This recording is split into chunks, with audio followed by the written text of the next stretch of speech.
Hello everyone, Himachal योद्धा class में सबका स्वागत है। हम कर रहे थे क्या, हिमाचल प्रदेश जीके, यानी हिमाचल का जीके हमने शुरू किया था। हमने पिछले टॉपिक जो हमने कर लिए थे उसमें हमने किया था क्या, हिमाचल प्रदेश के जो न्यूनतम मुख्यमंत्री है या फिर जो हमारे पास जो कुलपति है वो हमने कर लिए थे। अगली वीडियो में हमने किया था हिमाचल प्रदेश जीके के जो मैप के बारे में, यानी हमारी सीमा किस किस के साथ लगती है वो हमने डिस्कस कर ली थी आपके साथ। और उसके बाद हमने किया था कि किस जिले की सीमा किस जिले से लगती है वो हमने आपके साथ डिस्कस कर लिया। आज हम करेंगे क्या, आज हम करेंगे कि हिमाचल प्रदेश की जो पर्वत श्रृंखला है वो कहाँ कहाँ फैली हुई है। चलिए, एक अच्छा टॉपिक है, यहाँ से क्वेश्चन बनते हैं। मतलब कि पर्वत श्रृंखलाओं से जो है वो हमें जो है क्वेश्चन बहुत ज्यादा बनते हैं कि कहाँ कहाँ हमारी पर्वत चोटियां हैं, वो इसके बाद का टॉपिक है। पर हमें पता होना चाहिए कि हमारी कितनी पर्वत श्रृंखलाएं हैं और हमारे जो है वो किसके साथ पर्वत श्रृंखलाएं चली हुई है। सही है, अब देखते हैं हमारा टॉपिक क्या टॉपिक है। हमारा टॉपिक है क्या, हमारी पर्वत श्रृंखलाएं। सही है, देखिए टॉपिक है हमारा क्या कि हिमाचल प्रदेश की पर्वत श्रृंखला है। देखिए लिखा हुआ है क्या कि हिमाचल प्रदेश की समुद्र तल से ऊंचाई कितनी है।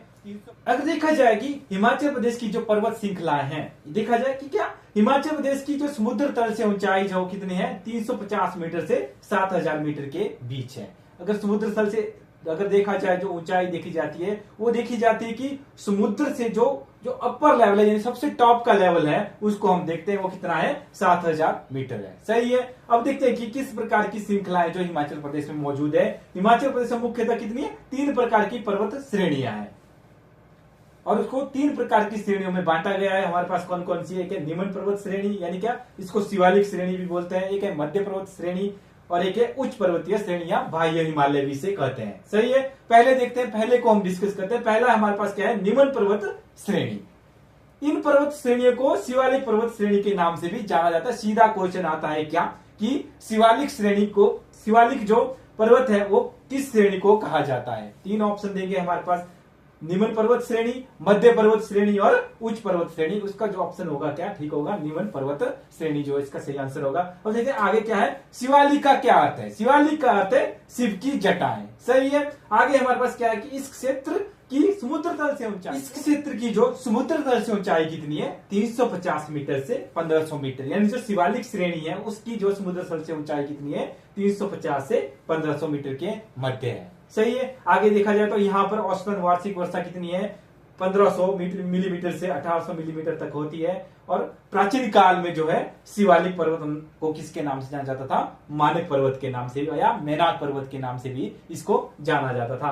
अगर पूछा जाए कि क्या कि मेनाक पर्वत किस जो है किस श्रेणी को जाना जाता है, वो शिवालिक श्रेणी को जाना जाता है। सही है, अगर आगे देखा जाए हमारे पास क्या, इस भाग में कौन कौन से जिले आते हैं। इसमें आते हैं क्या, देखा जाए कांगड़ा, हमीरपुर, उन्ना, बिलासपुर के साथ साथ मंडी, सोलन तथा सिरमौर के निचले क्षेत्र, पूरे क्षेत्र नहीं आते हैं इसमें, निचले क्षेत्र आते हैं। मैं आपको मैप के साथ ही बताऊंगे कौन कौन से क्षेत्र आते हैं, पर फिर भी आप इसको नोट कर लीजिए। आगे है हमारे पास क्या कि इस क्षेत्र में मक्की, गेहूं, अदरक, धान, गन्ना जैसी फसलें जो है प्रमुख रूप से उगाई जाती है। सही है, इस क्षेत्र में है खैर, कंचनार, आम, शीशम, तूत तथा साल, बांस आदि के वृक्ष पाए जाते हैं। सही है, अब देखते हैं कि क्या कि जो शिवालिक जो श्रेणी है या निम्न जो हमारे पास श्रेणी है वो मैप में कहाँ कहाँ एरिया जो है उसका आता है। मैप के जरिए आप ज्यादा समझ जाएंगे कि शिवालिक क्या जो निम्न श्रेणी हमारे पास वो कहाँ है। और देखते हैं मैप, यहाँ पर देखिए, यहाँ पर दिया गया है मैप। पहले जो है मैंने पहले दिन से आपके साथ कहा था कि आपको पूरी तरह से मैप का ज्ञान होना चाहिए कि कौन सा जिला जो है कहाँ स्थित है। सही है, अगर यहाँ पर बताऊं, यहाँ चंबा, ये लाहौल स्पीति, ये कांगड़ा है, ये कुल्लू, ये मंडी, हमीरपुर, इसका पता होना चाहिए कि कहाँ क्या है। सही, अब देखते हैं क्या जो शिवालिक जो है, शिवालिक पर्वत श्रेणी जो कहाँ कहाँ है।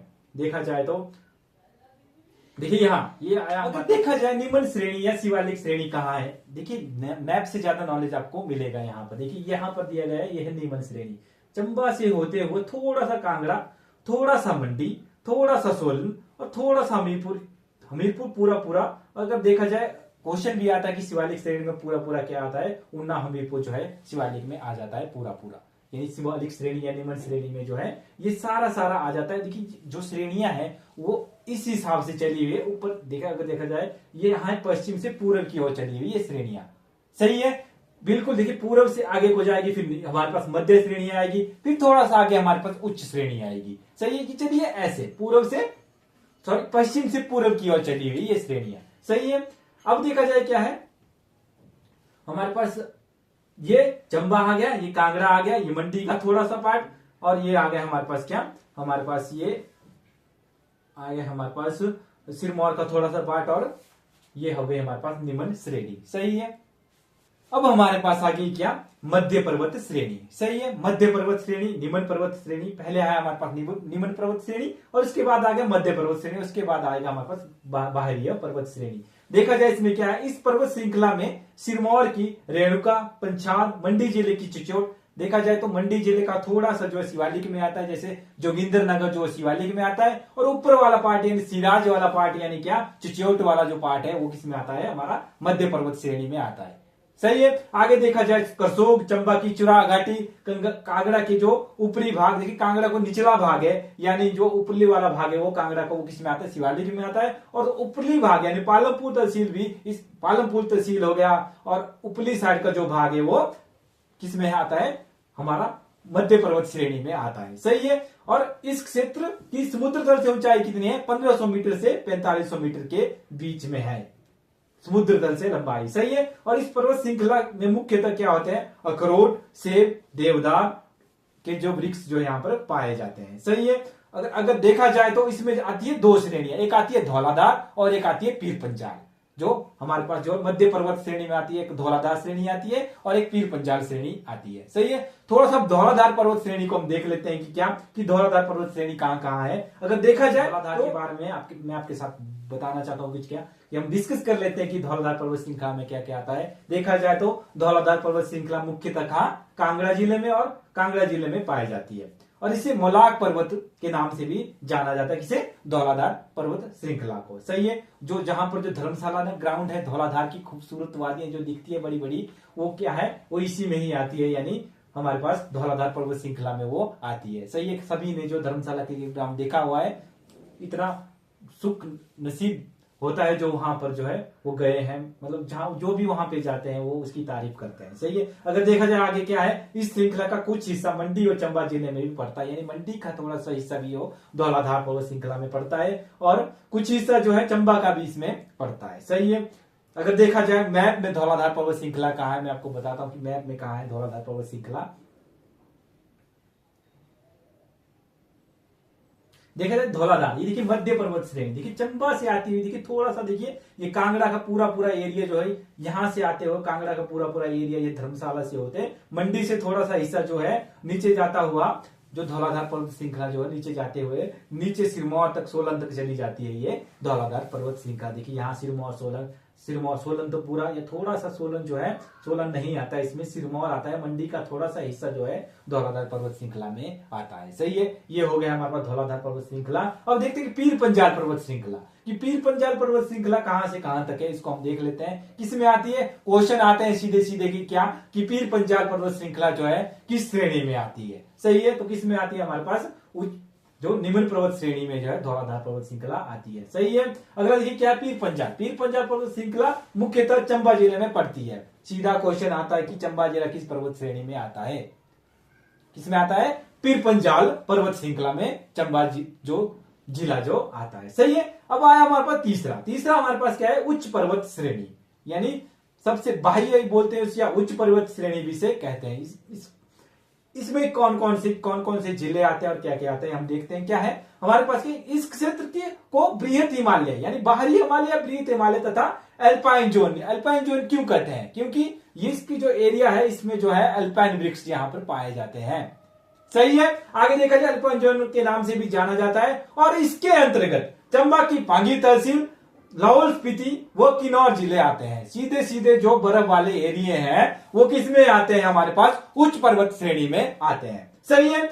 और देखा जाए तो इसके अंतर्गत ये आ गए हमारे पास लाहौल स्पीति किन्नौर जिले आते हैं, और इस क्षेत्र की समुद्र तल से ऊंचाई कितनी है, 4500 मीटर से अधिक के, यानी 4500 7000 जो इसमें ही आती है हमारे पास उच्च पर्वत श्रेणी में। सही है। अगर देखा जाए तो इस क्षेत्र में मुख्यतः ये बात बहुत इंपॉर्टेंट है कि जासकत पर्वत श्रृंखला जो है वो किस श्रेणी में आती है, तो हमारे पास आती है उच्च हिमालय श्रेणी में जो है जास्कर पर्वत श्रृंखला आती है।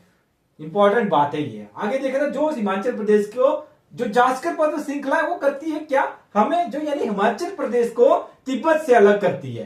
तिब्बत और चीन भी इसके साथ आप लिख सकते हैं, चीन और तिब्बत को कौन अलग करती है, जास्कर पर्वत श्रृंखला जो है अलग करती है। सही है। आगे देखा तो हिमाचल प्रदेश की सबसे ऊंची चोटी शिला, जी जो शिला चोटी है वो कहां मौजूद है, जास्कर पर्वत श्रृंखला में मौजूद है शिला चोटी। सही है। ये थे हमारे पास क्या, 3 पर्वत श्रृंखलाएं। अगर आगे देखा जाए हमारे पास क्या है, ये हो गए हमारी पर्वत श्रृंखलाएं। हमारे पास 3 पर्वत श्रृंखलाएं थी जो मैंने आपके साथ डिस्कस कर ली है। यहां से क्वेश्चन जरूर बनते हैं, बनने की बात अलग है, पर हमें पता होना चाहिए कि हिमाचल प्रदेश में जो है किस हिसाब से बंटा हुआ है, हमें पता होना चाहिए हम किस श्रृंखला में रहते हैं। देखा जाए तो सही है, ज्ञान होना चाहिए पूरा। ये श्रृंखलाओं के बाद हम करेंगे चोटियों के बारे में, उसके बाद हम करेंगे दर्रों के बारे में, उसके बाद हम करेंगे झीलों के बारे में, पर फिर भी आपको पता होना चाहिए कि ये किस श्रृंखला में आती है। सही है। फिर पंजाब श्रृंखला पूरी तरह चंबा में आती है, सीधा क्वेश्चन आ जाता है फिर पंजाब जो है किस जिले में आती है। सही है। क्वेश्चन आते हैं, इसको आप जरूर इसके अच्छे से नोट्स बना सकते हैं। मैं पहले दिन से कह रहा हूं कि मैप के साथ पढ़ना शुरू कर दो, क्योंकि आपके लिए उसके लाभ प्राप्त होगा बाद में। जब आपको पेपर में आप बैठते हैं तब आपको पता लगेगा इस मैप की वैल्यू। सही है, क्योंकि दिमाग में जो है मैप फिट हो जाएगा। सही है, इसीलिए मैप के साथ पढ़ना शुरू कर दो। सही है। देखा जाए तो ये हो गई आपकी पर्वत श्रृंखलाएं। सो आज की ये क्लास यहीं तक मैं रखता हूं। हमारे साथ जुड़े रहें, क्लासेस के साथ आप जुड़े रहें और हिमाचल योद्धा क्लासेस को आप सब्सक्राइब जरूर कीजिए, वीडियो को लाइक कीजिए और शेयर जरूर कीजिए। धन्यवाद।